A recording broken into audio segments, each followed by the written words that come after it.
मेरा नाम जो है। मैं 28 साल की हूँ और एक फाइनेंशियल एनालिस्ट हूँ। मेरे दादाजी का निधन 3 महीने पहले हुआ। वे नींद में ही शांति से चले गए। वे 92 साल के थे, पूरी जिंदगी जी चुके थे। लेकिन मुझे पता था कि उनके मन में अब भी कुछ अनकही बातें थीं।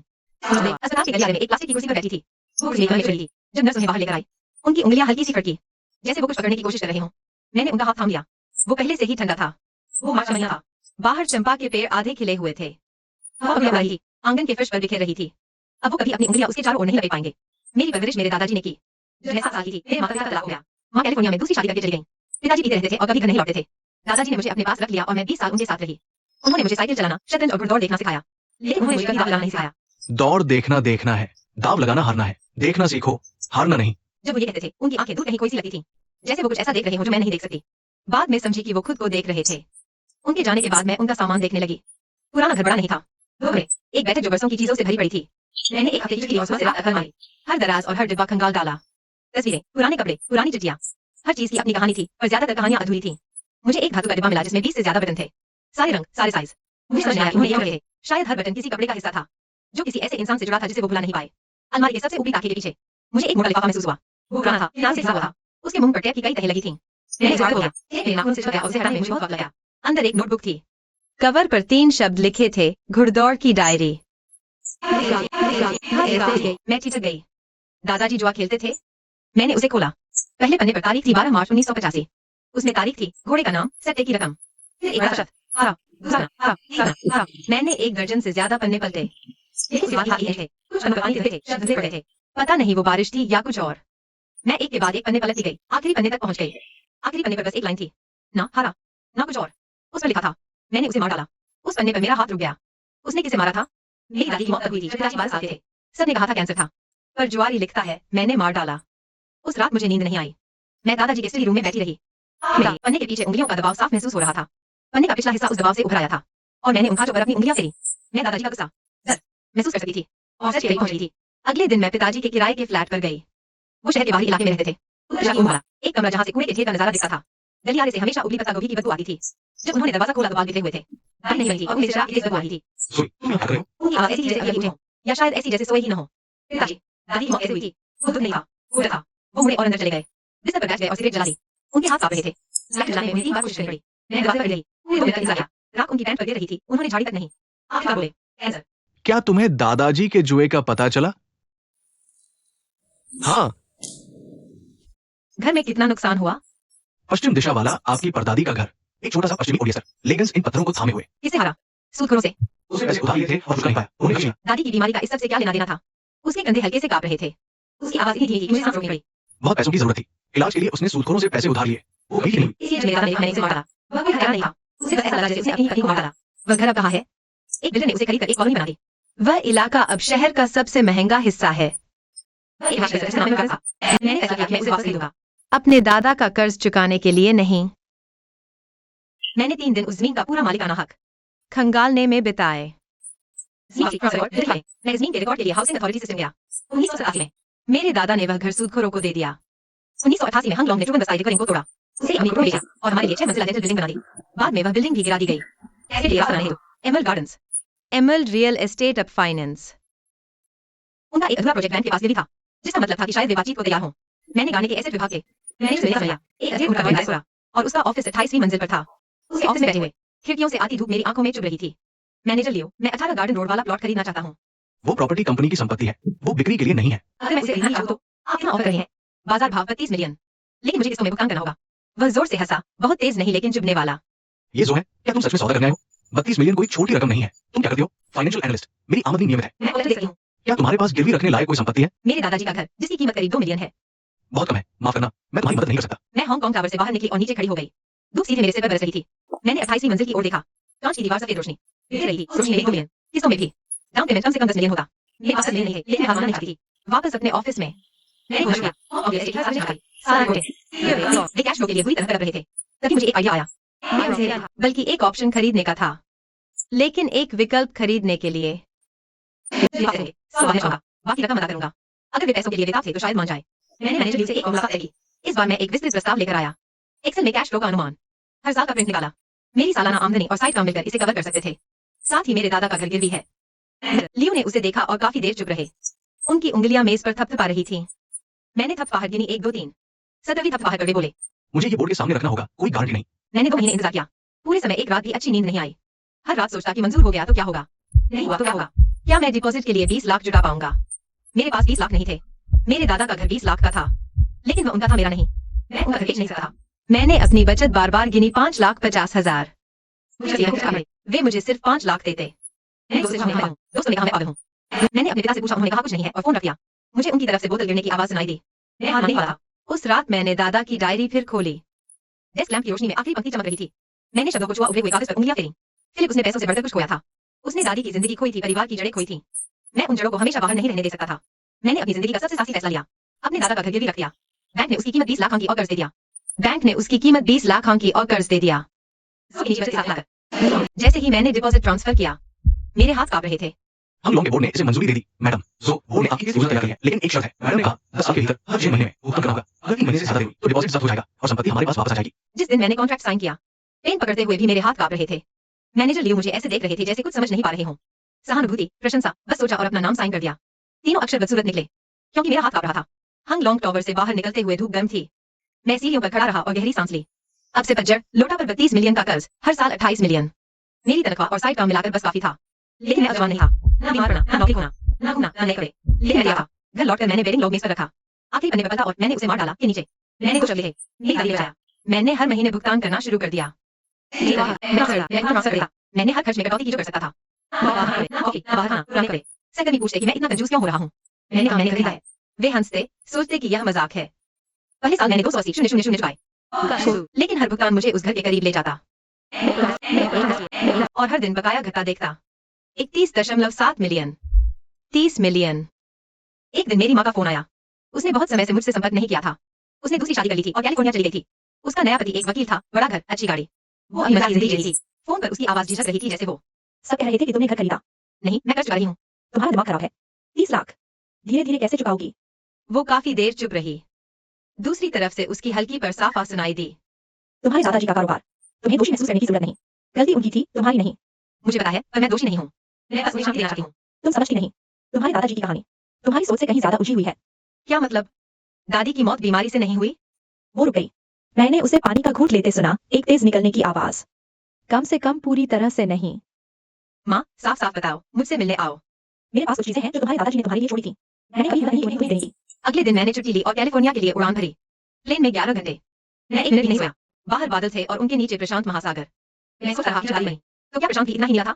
मेरी माँ मुझे एयरपोर्ट लेने आई। वो आंखें लगी, बाल रंगे हुए, नाखूनों पर गहरा गुलाबी नेल पॉलिश। हमने ज्यादा बात नहीं की। रास्ते में उसके घर पहुंचे। उसने एक बंद दराज से एक धातु का बक्सा निकाला। मेरी माँ का दादाजी ने इसे 10 साल पहले उसे दिया था, ताकि सही समय आने पर मुझे सौंप दे।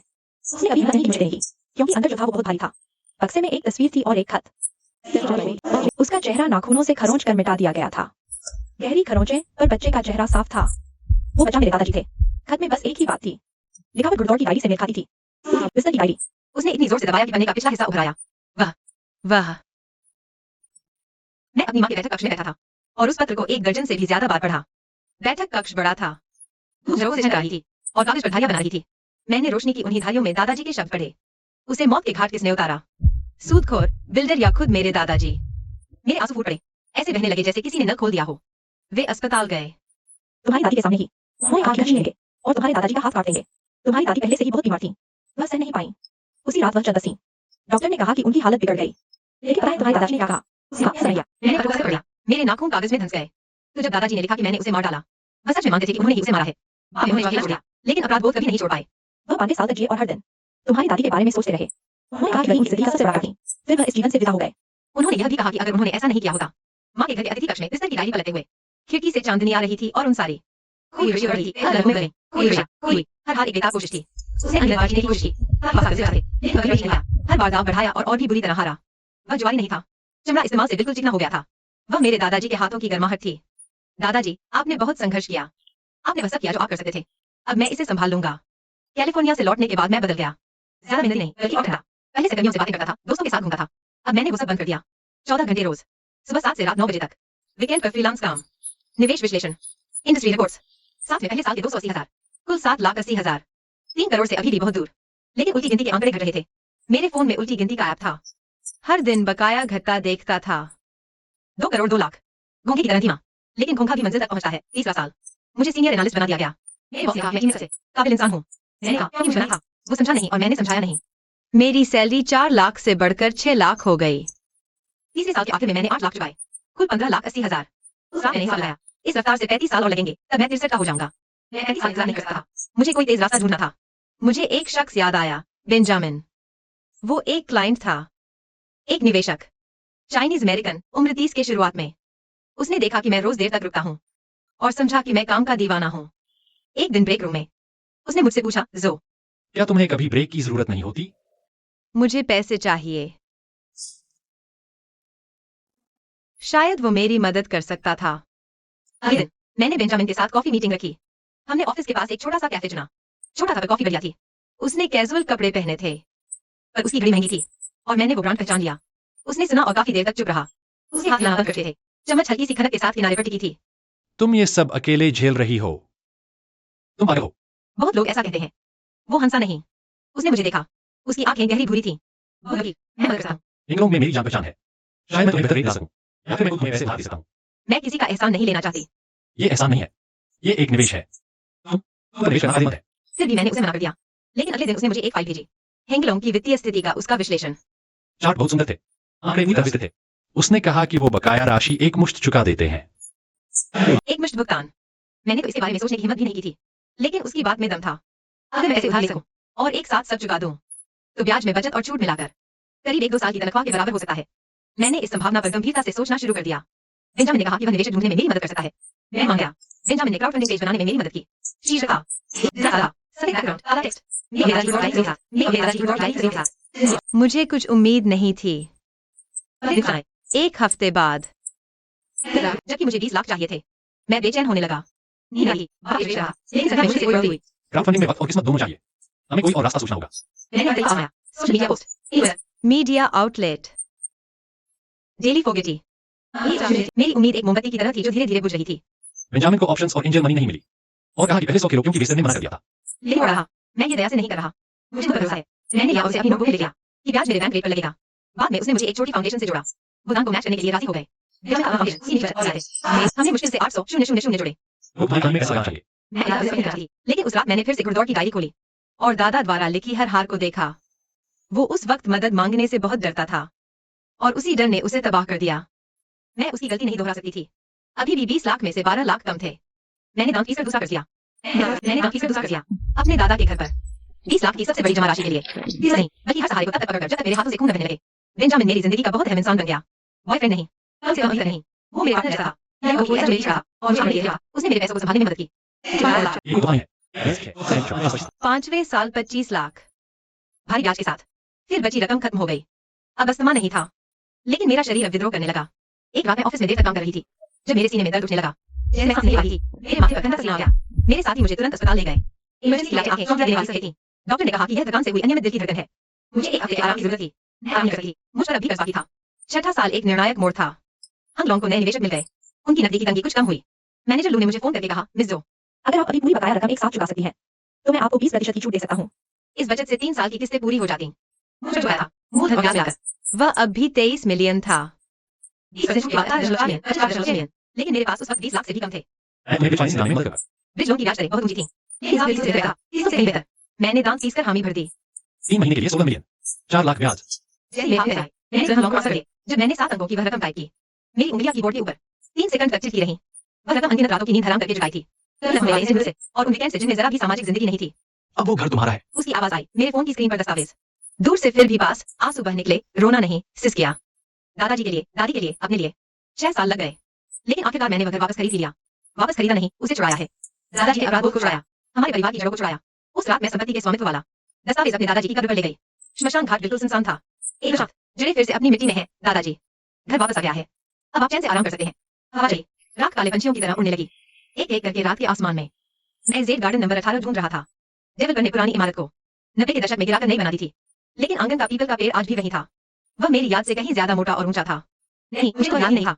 मैं उसे पहली बार देख रहा था, लेकिन दादाजी ने उसका अनगिनत बार जिक्र किया था और यह पेड़ लगाया था। उन्होंने कहा था कि पीपल के पेड़ भी लंबी उम्र जीते हैं। वह रोशनी जो बाद में बुझ गई। अब सब कुछ देर हो चुकी है। मैं पेड़ के नीचे खड़ा था, धूप पीपल के पत्तों से छनकर मेरी हथेली पर गिर रही थी। मैं नीचे बैठ गया। दादाजी बचपन में यहीं खेला करते थे। क्या दादी ने इसी आंगन में फूलों को निहारा था? मुझे नहीं पता, लेकिन मैं जानता हूँ कि इस पेड़ ने उन्हें देखा है। तना उम्र के साथ दरक गया था, छाल खुर रही थी, कुछ जगहों पर काई जमी हुई थी। मैंने तय किया कि न यह घर बेचूंगा, न किराए पर दूंगा, इसे रखूंगा और किसी काम में लाऊंगा। मैंने इस घर को एक नाम दिया, हमारा पश्चाताप भवन। सिर्फ उसका इकरार नहीं जो हमने खोया, बल्कि उसका भी जिसे हम सहेज न सके। मैंने परिवार के हर सदस्य को संदेश भेजा, हर शरद पूर्णिमा की एक रात पश्चाताप भवन में जरूर आना। संदेश भेज दिया गया। मेरे फोन की स्क्रीन देर तक जलती रही, कोई जवाब नहीं आया। मेरे पिता ने सबसे पहले जवाब दिया, बस 2 शब्द, मैं भी नहीं आऊंगा। मैं सोचा, शायद ये है, कोई भी अभी सामने नहीं करता। शब्द का वाला आशा को जाता है, क्योंकि मन ही तो है जो कहता है, खुद को नंगा करो और अंदर की सड़क को देखो। लेकिन मैंने जोर नहीं डाला। पहली शरद पूर्णिमा पर मैं अकेला आया, चाय की केतली लाया, एक लाया और पीपल के नीचे बैठा रहा। चांद पूरा था, पेड़ की डालियों से लटका हुआ जैसे कोई सफेद लालटेन। पीपल के पत्ते चांदनी में चांदी की तरह चमक रहे थे। हवा पत्तों से ऐसी ससराहट करती जैसे कोई फुसफुसा रहा हो। मैंने आंखें बंद करी, मैंने सुना नहीं थी, बल्कि मेरे दादाजी की आवाज थी। अब यह सुरक्षित है। मैंने अपनी गलतियां एक डायरी में लिख डाली। मैं दादाजी के लिए काफी अच्छा नहीं रहा। मैंने उनके साथ पर्याप्त समय नहीं बिताया। मैं सोचता रहा कि हमेशा और समय मिलेगा, लेकिन जब वे गए, मैं वहां नहीं था। जब उन्होंने आखिरी सांस ली, मैं तब भी दफ्तर में था। एक नर्स ने फोन किया था। मैंने उनकी आंखें बंद की। वह एहसास ठंडा और लगा हुआ, मैं उसे कभी नहीं भूल सकता। लेकिन समय किसी का इंतजार नहीं करता उस रात। मैंने तब तक लिखा जब तक हाथ दर्द नहीं करने लगा। जब मैंने आखिरी शब्द पूरा किया, मैंने डायरी बंद की और उसे छोड़ दिया। पीपल के पेड़ के नीचे हवा के पड़ने के लिए, चांद के देखने के लिए, मेरी परदादी के जानने के लिए। दूसरी शरद पूर्णिमा पर मेरे पिताजी आए। तीसरे साल मेरी माँ आई। उन्होंने भी एक कमरा चुना और पूरी रात वहीं रहीं। जब सुबह वे बाहर निकली, उनके हाथ में एक पुरानी तस्वीर थी, मेरे पिताजी के साथ उनकी शादी की तस्वीर। वह बड़ी सी तस्वीर पीली पड़ चुकी थी, कोने मुड़ चुके थे, और मैं इस परिवार को एक साथ नहीं रख सकी। मैं कुछ बोली नहीं, वह बोलती रही। जब मैं घर छोड़ कर गई, मुझे लगा कि मैं ही पीड़ित हूँ। तुम्हारे दादा थे, तुम्हारे दादा खेलते थे, यह परिवार बचने से बाहर था। लेकिन मैं भूल गई कि मैं भी इसी परिवार का हिस्सा थी। जब मैंने परिवार छोड़ा, वह और भी बिखर गया। दीवार पर आकार की चिट्ठियां रखी थी, एक सिगरेट, एक बोतल का ढक्कन, हर चीज एक स्वीकारोक्ति थी। मेरे पिता ने बियर की बोतल का ढक्कन लगाया था। वह किंग झाओ आयरन था, पहले से जंग लगा हुआ। उसी में लिखी, 20 साल तक शराब पी, अब और नहीं पीऊंगा। मुझे नहीं पता कि उसने सच में छोड़ी या नहीं, लेकिन कम से कम वह कोशिश तो कर रहा था। शराब छोड़ना एक दिन का काम नहीं है, यह एक लड़ाई है जो हर दिन नए सिरे से लड़नी पड़ती है। लेकिन उसके बाद मुझे उसके कमरे से फिर कभी शराब की गंध नहीं आई। दादा की सबसे बड़ी बेटी पड़ोस के शहर में ब्याही गई थी, जहाँ एवरी का घर था। एक अजीब सी गली हुई ग्राहक है। वह पश्चाताप भवन में दाखिल हुई, बिना कुछ कहे सीधे ऊपर चली गई। उसके कदम भारी थे, जैसे हर कदम किसी चीज से लड़ाई हो। अगली सुबह वह सूजी आंखों और लाल नाक के साथ नीचे आई। लेकिन आज आखिरकार मुझे समझ आया कि वह जुआ क्यों खेलता था। वह मां नहीं खुश रहा। वह इसलिए नहीं हारा क्योंकि वह बुरा था, वह इसलिए हारा क्योंकि वह मूर्ख था। यह कहते हुए वह मुस्कुराई, मजाक नहीं, एक कड़वी मुस्कान। मूर्ख की नफरत की तरह ही त्यागी, अपनी शादी में जिसे मैं बर्दाश्त नहीं कर सकी। बाद में वह चला गया, और मुझे एहसास हुआ कि मैंने ही उसे दूर धकेला था। उसने अपना तलाकनामा दीवार पर लगाया, चमकीला लाल कवर, सुनहरे उभरे अक्षर। उसी बगल में एक चिट्ठी। मैंने वह चिट्ठी देखी, मेरी नाक से हर उठी। गलत इंसान से नफरत की। हम सब दादाजी से नफरत करते थे कि उन्होंने परिवार बर्बाद कर दिया। उन्होंने गलत इंसान से नफरत की थी, हमें दादाजी से नफरत थी कि उन्होंने परिवार तोड़ दिया। उन्होंने सारी उम्र इसकी कीमत चुकाई। उसे इतना प्यार करती थी 22 साल तक, यहाँ तक लेकर मैंने उसे मार डाला। हर शरद पूर्णिमा पर पश्चाताप भवन में और ज्यादा लोग आने लगे। 1 से 2, फिर दर्जनों। परिवार के सदस्य 6 साल से कोई संबंध नहीं था, फिर से बातें करने लगे। वो रात वहीं रुकते और साथ में नाश्ता करते। अगली सुबह कोई झगड़ा नहीं करता, कोई पुरानी शिकायतें नहीं निकालता था।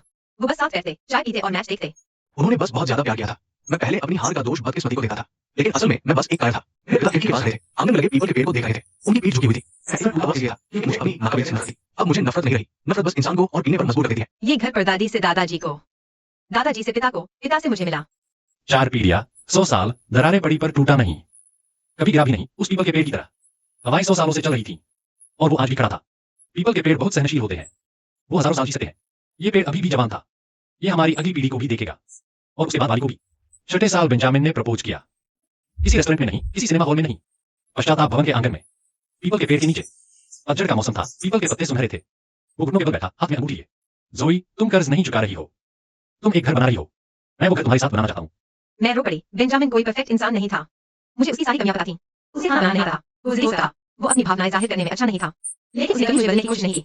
वह बस मेरे साथ खड़ा रहा, हर किश्त के दौरान मेरे साथ, हर देर रात के दौरान। उस पीपल के पेड़ को देखते हुए। हाँ, शादी आंगन में हुई थी। पीपल के पेड़ के नीचे कुर्सियों की 2 कतारें, ऊपर सफेद कपड़ा लटका हुआ, न कोई दूध, न कोई बैंड। मेरे पिता मुझे लेकर चले और बेंजामिन को सौंप दिया। मेरे पिता नशे में नहीं थे, उनके हाथ नहीं कांप रहे थे। मेरी माँ आगे की कतार में हल्के नीले रंग की साड़ी में बैठी थी। उनकी आंखें लाल थी। 1 दर्जन से ज्यादा लोग करीने से कतारों में बैठे थे। जो, मैं तुमसे शादी नहीं कर रहा क्योंकि तुम्हारी कहानी दिल छूने वाली है, बल्कि इसलिए कि तुम हो। तुमसे इसलिए नहीं, तुमने मेरा कर्ज चुकाने में मदद की, बल्कि इसलिए कि तुमने मुझे दिखाया कि मैं काबिल हूँ। हमारे कंधों पर एक पत्ता ठीक मेरी हथेली पर आ गिरा, छोटा और सुनहरा, जैसे एक छोटा पंखा। मैंने वह पत्ता उस डायरी में रख लिया, अपने दादा के शब्दों के ठीक बगल में। 7वें साल में गर्भवती हुई, एक बेटी। मैंने उसका नाम आशा रखा, इसलिए नहीं कि वह हमारे परिवार की उम्मीद थी, बल्कि इसलिए कि वह भविष्य का प्रतीक थी। ऐसा भविष्य जहां हम अपनी गलतियां नहीं दोहराएंगे। मैंने पश्चाताप भवन एक फाउंडेशन को सौंप दिया, बेचा नहीं बल्कि सुपुर्द किया। फाउंडेशन उसका इस्तेमाल परिवार की मदद के लिए करेगा जो मेरे घर से बोझ रहे हैं। पहला जोड़ा जो ठहरा, पति ने फुटबॉल पर जुए में 8 लाख रुपए गवा दिए थे और उसकी पत्नी तलाक चाहती थी। वे एक रात वहां रुके। अगली सुबह हाथ पकड़े बाहर निकले। पति ने दीवार पर एक इकरारनामा लिखा, रकम और तारीख पेन से लिखी। उसके बगल में एक और पंक्ति लिखी। उसकी पत्नी ने उसे सिर्फ माफी से बढ़कर लिखा। मैंने उन पंक्तियों को देखा और अपने दादा की डायरी के बारे में सोचा। उन्होंने लिखा, मैंने उसे मारा। अब उसने सिर्फ उन्हें ही माफ नहीं किया, हत्या से माफी तक। 40 साल, एक पूरा घर, एक पूरी पीढ़ी। मैं उस दीवार के सामने बहुत देर तक खड़ी रही। हर नोट के पीछे एक इंसान था। यह एक जीती जागती स्वीकारोक्ति डायरी थी। 8 पंक्तियों के बाद एक जोरदार रोने की आवाज के साथ होकर जंग हुआ। विनया, यह लड़की जरूर दृढ़ निश्चयी होगी। मैंने उसे पीपल के पेड़ के नीचे गोद में लिया। पतझड़ की हवा ने पत्तों को ससराया। यह वह जगह की कहानी पाई। नहीं, इसे जाना चाहिए कि हमेशा एक ऐसी जगह है जहां तुम लौट सकते हो। लेकिन मैं जानती थी कि अतीत कभी मिटता नहीं, बस आगे बढ़ता जाता है। मैंने होकर अपने निशान को घुड़दौड़ की डायरी के आखिरी पन्ने पर दबाया। प्रसव कक्ष में एक नर्स ने उसके पैरों का निशान दिया था। नन्हा गुलाबी सभी 5 उंगलियां साफ दिख रही थी और उसे मेरी दादी के शब्दों के ठीक बगल में चिपका दिया। मैंने उसे मार डाला के बगल में। एक मौत और एक जन्म। मैंने दराज से दादी का खत भी निकाला, वही जिसमें लिखा था कि वह बीमारी से नहीं मरी। उसे मौत के घाट उतार दिया गया। मैंने उसे दीवार पर नहीं लगाया, बस डायरी की अंदरूनी जेब में रख दिया। मैंने सोचा जब वो बड़ी होगी तो मैं उसे यह खत दिखाऊंगी। नफरत सिखाने के लिए नहीं, बल्कि यह दिखाने के लिए कि कुछ चीजें प्यार से जड़ देती है। डायरी वहां एक पुल की तरह रखी थी, दादा से होप तक।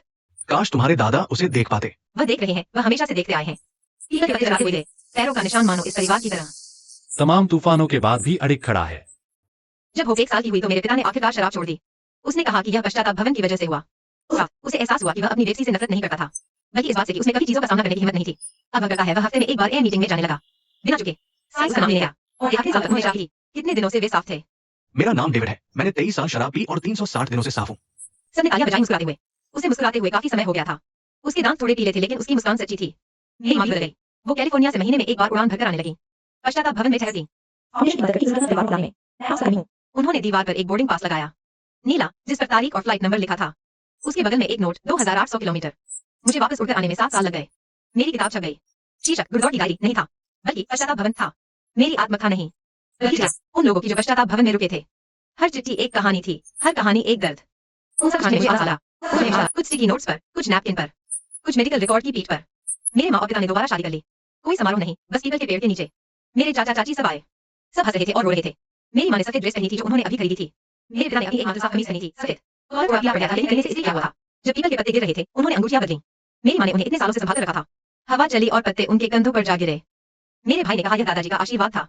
मुझे नहीं पता कि यह सच था या नहीं, लेकिन मैं चाहता था कि हो। तुम्हारा एक घर बनाना चाहता हूँ। इसे चुकाना मत। चलो साथ मिलकर एक घर बनाते हैं। उस पल मुझे लगा यह घर जिंदा हो गया। ईंट गारे से नहीं, बल्कि इसमें रहने वाले लोगों से। पीपल का पेड़, जो मेरी परदादी ने लगाया था। आखिरकार इस परिवार को फिर से एकजुट होते देख लिया। सुनहरी बारिश हो रही है। सब हंसे। सुनहरी बारिश, कितनी खूबसूरत। मैंने कभी सुना नहीं था कि पीपल के पत्ते इतने खूबसूरत हो सकते हैं। एक बुजुर्ग महिला ने लिखा, जब मैं जवान थी उसने मुझे अपना लिया। खुद को पहचान नहीं पा रही। कुछ रो रहे थे, कुछ कह रहे थे, कुछ रो रहे थे, कुछ चुप थे, कुछ शुक्रिया कह रहे थे। एक नौजवान किताब लेकर आगे आया और बोला, मेरे पिता भी जुआ खेलते थे। मैंने उसका हाथ पकड़ा, बर्फ जैसा ठंडा था। उसे एक रात के लिए पश्चाताप भवन ले जाओ। उस रात मैं घर गया और घुड़दौड़ की डायरी खोली। मैंने सोचा कि अगर दादाजी यहाँ होते तो क्या कहते। जो तुमने मुझसे बेहतर किया। मेरे कारोबार के बारे में मत लिखो, ये शर्मनाक है। मुझे नहीं पता, लेकिन मुझे लगता है वो एक बच्चे की तरह मुस्कुराए होते। किताब पर एक डॉक्यूमेंट्री बनी। निर्देशक एक महिला थी। गलतियां करना डरावना नहीं है, उन्हें मानने से इनकार करना डरावना है। उसने मुझे देखा, सिर हिलाया और कुछ और नहीं पूछा। डॉक्यूमेंट्री प्रसारित होने के बाद आवेदनों की भीड़ के लिए आंगन में और कुर्सियां लगानी पड़ी ताकि लोग इंतजार करते समय बैठ सकें। कुर्सियां लकड़ी की थी, कबाड़ी बाजार से खरीदी गईं। पीपल के नीचे लोग बैठे थे, कोई सिगरेट पी रहा था, कोई शून्य में घूर रहा था, कोई रो रहा था, किसी ने उन्हें जल्दी नहीं किया। एक युवा पेड़ के नीचे बैठा था और समय यकीन सा था। एक समय 3 घंटे बाद पत्नी आखिरकार बोली, मैंने तुमसे झूठ बोला। मुझ पर ऑनलाइन लोन के 20,000 बकाया है। बेंजामिन की कंपनी दिवालिया हो गई, इसलिए नहीं कि उसने कुछ गलत किया, बल्कि इसलिए कि बाजार खराब था। उस दौरान वह हर रात देर से घर आता और मुश्किल से बोलता। एक दिन वह सोफे पर बैठा था, चेहरा हाथों में छुपाए। उसकी कंधे कांप रहे थे। मैंने जाकर उसे पकड़ लिया। जो मैं असफल रहा, इसलिए मुझे कबूल करना है। लेकिन उसका कबूलनामा आसान नहीं था।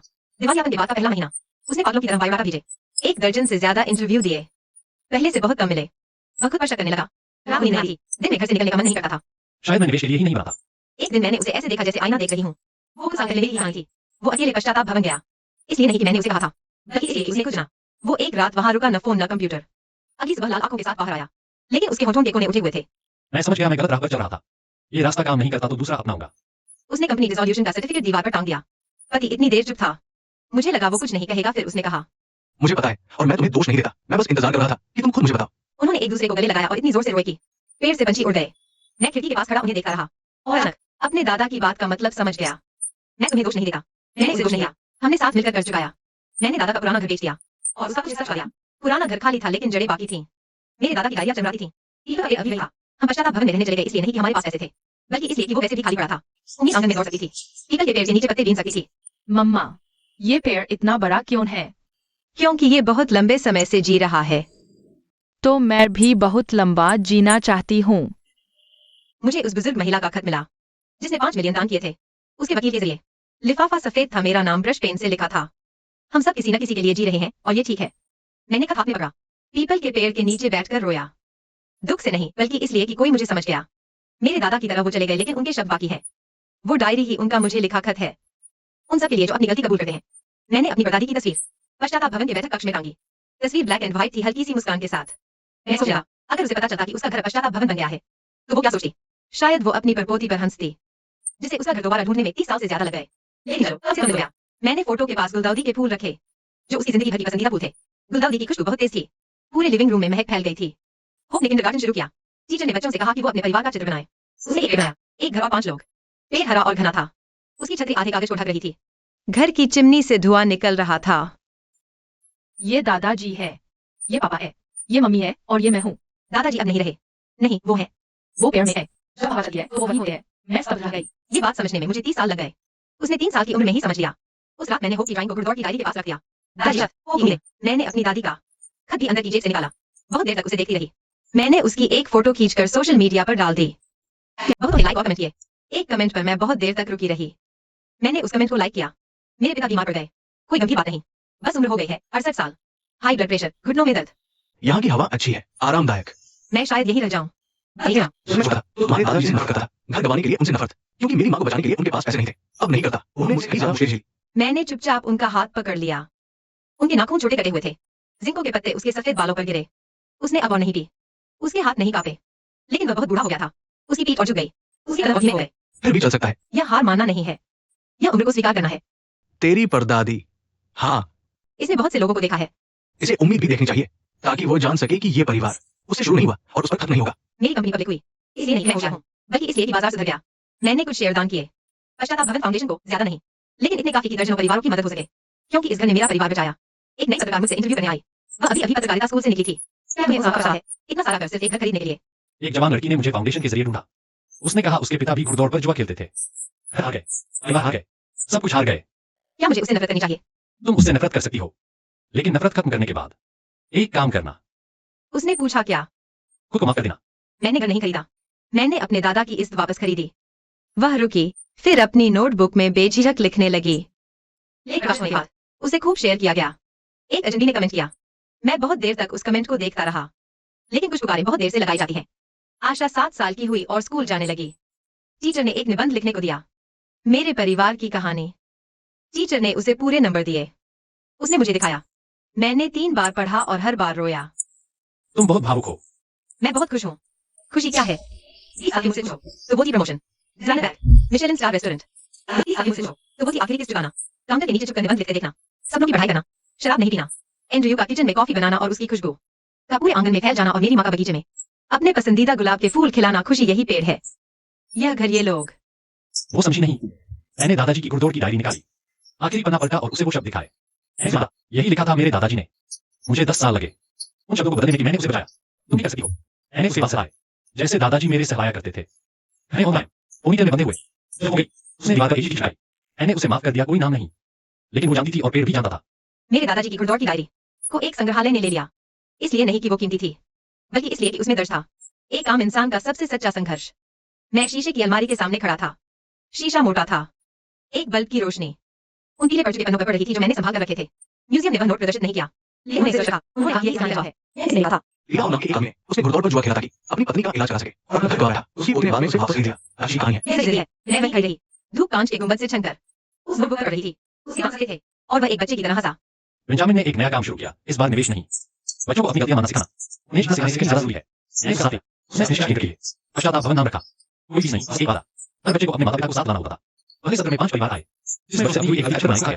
एक लड़की ने अपने भाई की टोपी चुराने का चित्र बनाया। फिर बेंजामिन ने माता पिता से कहा कि वे अपनी सी एक चित्र बनाएं। एक पिता ने अपने बच्चे पर चलाने का चित्र बनाया, एक माँ ने झूठ बोलने का चित्र बनाया। उन्होंने अपने चित्र दीवार पर लगाए, बिल्कुल पश्चाताप भवन की दीवार की तरह। गलतियां एक सार्वभौमिक भाषा है। जब आप अपनी गलती मानते हैं तो दूसरे समझते हैं मैं पीछे बैठी थी। मैंने सोचा कि अगर मेरे दादाजी आज यहाँ होते तो क्या वे भी कुछ बनाते, क्या वे भी कुछ बनाते। सूदखोर का या मेरी दादी का चेहरा, लेकिन मुझे लगा कि उन्हें इसकी जरूरत नहीं होती। उनकी गलतियां पहले ही माफ हो चुकी थी। मम्मी, आप हमेशा उस पुरानी नोटबुक को क्यों देखती रहती हो? क्योंकि यह तुम्हारे परदादा का एक खत है। इसमें क्या लिखा है? इसमें लिखा है, एक गलती। मैंने भी एक गलती की थी और मैंने सालों पहले दूध गिराया था। कल से बिछड़े हुए। लेकिन उनमें एक चीज समान थी, दोनों को माफी की जरूरत थी। मैंने झुककर होप की आंखों में देखा, भूरी चमकीली जैसे शीशे की गोलियां। मैं याद रखूंगी। मैंने उसे गोद में उठाया और पीपल के पेड़ तक गई। पत्तियां पीली पड़ रही थीं, पतझड़ तिरा रहा था। एक और शरद पूर्णिमा। इस घर को इस चीज की जरूरत थी, और माफी मिल जाती। और बस इतना ही काफी था। मैंने अपने दादाजी का सपना देखा। वो पीपल के पेड़ के नीचे बैठे थे, अपनी पुरानी दूसरी जैकेट पहने हुए, हाथ में बुलडॉग लिए। उनकी उंगलियां नहीं कांप रही थीं। उनका चेहरा साफ था। मुफ्त। जो शुक्रिया। किस बात के लिए? उन्होंने कहा, मुझे दिखाने के लिए कि गलतियां भी खिल सकती हैं। सुनहरे पीले रंग में आंगन को सोने की चादर की तरह ढकते हुए बेंजामिन कॉफी बना रहा था। खुशबू बेडरूम तक आ रही थी। होप फर्श पर पेड़ बना रही थी। वो केन के साथ ड्राइंग कर रही थी, क्रेयॉन से, पूरे ध्यान से। फिर मैंने दादी की चिट्ठी दराज से निकाली और दोबारा पढ़ी। तब तक वो समझ जाएगी कि गलतियों से भी फूल खिल सकते हैं। दादाजी, क्या आप देख रहे हैं? फूल पूरी तरह खिले हुए हैं, गुलाब नहीं, चमेली भी नहीं। पीपल के पत्ते सुनहरे, उड़ने में सक्षम, गिरकर मिट्टी बन जाते हैं। अगले साल फिर नए पत्ते बन जाते हैं। आज पश्चाताप भवन की 100वीं वर्षगांठ है। 100 साल पहले मेरी बड़ा यकीन करी थी और ये घर बनवाया था। 100 साल बाद ये आज भी हमारे परिवार का है। सिर्फ मेरी वजह से नहीं, सबकी वजह से, जिन्होंने अपनी गलतियां की, जिन्होंने माफ किया, जो नए सिरे से शुरुआत करने को तैयार थे। हर 2 मेज पर दर्जन भर से ज्यादा लोग। खाना है। मेरी माँ ने बेस पोक बनाया, मेरे पिता ने ईद का सलाद बनाया। मेरी पकौड़ियों की मेज भरी हुई थी, प्लेटें एक दूसरे से सजी हुई। मेरे पिता खड़े हुए और गिलास उठाया, चाय, शराब नहीं। उनके हाथ नहीं कांप रहे थे। हमारे परिवार के घर क्या, उनके नाम जो अपनी गलतियां कबूल हैं। सबने अपने गिलास उठाए, पीपल के पत्ते प्यालों में गिर गए। किसी ने उन्हें निकाला नहीं। वो दीवारों पर जमी पर थी, लेकिन ठोस। हमारे परिवार की तरह दरारें हैं, लेकिन ढहा नहीं। हवा ने पत्तों को सरसराया। शायद वो मेरे दादाजी की आवाज थी। मैंने देख लिया, अब मुझ पर कोई कर्ज नहीं। मैंने होप को उठाया और ऊपर उठाया, पीपल की एक डाल तक पहुंचाने के लिए। उसने एक पत्ता तोड़ा और रख दिया, मेरे दादाजी की यादों के पास। फाउंडेशन ने बताया कि पश्चाताप भवन की प्रतीक्षा सूची पूरे साल के लिए भरी हुई है। अगले साल के बाद अगर मुझे विस्तार करना हो तो दूसरा घर खरीदो। नहीं, एक ही काफी है। गलतियों को कबूल करने के लिए बड़ी जगह की जरूरत नहीं होती, बस एक जगह चाहिए। एक आवेदक 60 साल का एक बूढ़ा आदमी था। उसके आवेदन में बस एक ही वाक्य था, उन्होंने पश्चाताप भवन में एक रात बिताई। भूरी और मुस्कुराई थी, लेकिन उसकी आंखें लाल थीं। जैसे ही वो बाहर निकला, उसने मुझसे वो कहा, उसे पहले से ही पता था। मुझे लगा यही तो मतलब है पश्चाताप भवन का। दूसरों को कुछ ऐसा बताना नहीं जो वे नहीं जानते, बल्कि वो बातें कहना जो तुम खुद कहने से बहुत डरते थे। और फिर तुम पाओगे कि सुनने वाले ने तुम्हें बहुत पहले ही माफ कर दिया था। जब वो शादी हुई, उसने पियानो सीखना शुरू किया। उसका पहला गाना था ट्विंकल ट्विंकल लिटिल स्टार। वह धीरे धीरे थी, अक्सर गलत सुर बज जाते। हर बार ऐसा होता, वह रुक जाती। वहीं चलाकर फिर से शुरू कर दी। मुझे पता है। लेकिन मैं फिर शुरू करती हूँ। हमारा परिवार ऐसा 100 सालों से करता रहा है। दादाजी ने फिर से शुरू किया, मेरे पिता ने बाबा फिर से शुरू किया, और अब वो भी फिर से शुरू करना सीख रही थी। वह पियानो नहीं सीख रही थी, वह गलतियों का सामना करना सीख रही थी। गलत सुर बजा, फिर से जाओ, गलत राह पकड़ी, फिर से पकड़ो, कोई बात नहीं। मैं उसके पास बैठकर उसे देखता रहा। उसकी नंगी उंगलियां चाबियों पर नाच रही थीं। कुछ सुर सही थे, कुछ बिगड़े हुए, लेकिन वे सब कोशिश कर रहे थे, हमारे परिवार की तरह। परिपूर्ण नहीं, पर हमेशा कोशिश करते हुए। मैंने पश्चाताप भवन की चाबियां फाउंडेशन को सौंपी। बेची नहीं, बल्कि सौंपी। यह घर सिर्फ मेरा नहीं है, यह उन सबका है जो अभी गलतियां खोल रहे हैं। फाउंडेशन के स्टाफ ने सिर हिलाया और चाबियां एक कांच के शोकेस में रखी। लकड़ी की चाबी की चेन के साथ, जिस पर लिखा था 18 रो। एक चाबी मैंने अपने लिए रख ली, दरवाजा खोलने के लिए नहीं, बस याद रखने के लिए। यह याद रखने के लिए मैं वहां आया, जहां दादाजी गिरे थे, जहां से दादी चली गई। चाबी हल्की थी, लेकिन मेरे हाथ में भारी लग रही थी। धातु का वजन नहीं, समय का वजन। कोई गुस्सा है, इसे खरीदने का साल लगाकर सिर्फ सौंप देने के लिए नहीं। घर मालिकाने के लिए नहीं होते, वे उपचार के लिए होते हैं। वह मुस्कुराया। तुम इस घर की आत्मा हो। नहीं, यह पेड़ है। आज शरद पूर्णिमा है, चांद पूरा है। पीपल के पेड़ के नीचे लोग इकट्ठा हैं, परिवार, अंजलि, स्वीकार करते हुए। जो अभी गलतियां भूल रहे हैं। मेरे पिता अभी पंक्ति में बैठे हैं। मेरी मां उनके कंधे पर सिर टिकाए। सीधा की झपकी है, बेचारे पेड़ के पास, भेज रहा है। मैं दरवाजे की चौखट पर खड़ा यह सब देख रहा हूँ। लकड़ी की दहलीज घिसकर सालों के कदमों से चिकनी हो गई है। पीपल का पेड़ आंगन में खड़ा बिना कुछ बोले, लेकिन उसे सब कुछ याद था। उसके छल्लों में खुदे थे 10 सालों के तूफान, पाले और गुस्से जो इस परिवार ने कभी झेले थे। मैं अपने दादाजी के बारे में सोचा हूँ। कांच के पीछे संग्रहालय जिसे अनगिनत लोगों ने देखा, लेकिन मायने नोटबुक का नहीं है। मायने उसका है जिसने देखा। उसने गलतियां की, उसने मिस किया, उसने अपनी जिंदगी उनकी मर्जी डाली। वह संपूर्ण नहीं था। हवा चलती है, पीपल के पत्ते सरसराते हैं। मैं अपनी आंखें बंद कर रहा हूं, जमीन पर गिरते हुए। जो अब तुम्हें कुछ नहीं चुकाना, तुमने तो सब कुछ चुका दिया। मैं आंखें खोलती हूँ। चांद पीपल के पेड़ के ऊपर लटका है, पूरा और गोल। मम्मी, तुम क्या देख रही हो? चांद? चांद पर कौन है? तुम्हारे परदादा। क्या वो हमें देख सकते हैं? वो हमेशा से देखते आए हैं। आंसू गिरते हैं, पर मैं पहुंचती नहीं। गिरने देती हूँ, हवा चलने देती हूँ, पीपल के पत्ते चढ़ने देती हूँ, गलतियों को कबूल होने देती हूँ, माफी दिए जाने देती हूँ। हमारे पूर्वजों की 100 साल की कहानी, एक आम इंसान की कहानी, किसी गलती करने वाले की अर्थी नहीं। जिसने कबूल किया और पूरी जिंदगी उसे सुधारने में लगा दी। उसने खो दिया, पर हमें वापस जीत लिया। मैं होप के पैरों की छाप आखिरी पन्ने पर दबाती हूँ। घुड़दौड़ की डायरी का पन्ना दादाजी के शब्दों के बगल में। एक तरफ लिखा है मैंने उसे मार डाला, दूसरी तरफ एक नन्ही सी बच्चा है। मैं डायरी बंद करती हूँ। क्या ये खत्म हो गया? नहीं, हर नया बच्चा एक नया पन्ना बदलेगा और एक नई कहानी लिखेगा। ऐसा नहीं कि मैं ऐसे ही जी ली। हवा चलती है, पीपल के पत्ते मुझे ढक लेते हैं। इस पेड़ के नीचे खड़ी मैं सिर्फ एक पोती से बढ़कर महसूस करती हूँ, एक माँ से बढ़कर, एक पत्नी से बढ़कर। मैं इस पेड़ का एक पत्ता हूँ, गिरती हूँ और फिर से उगाती हूँ।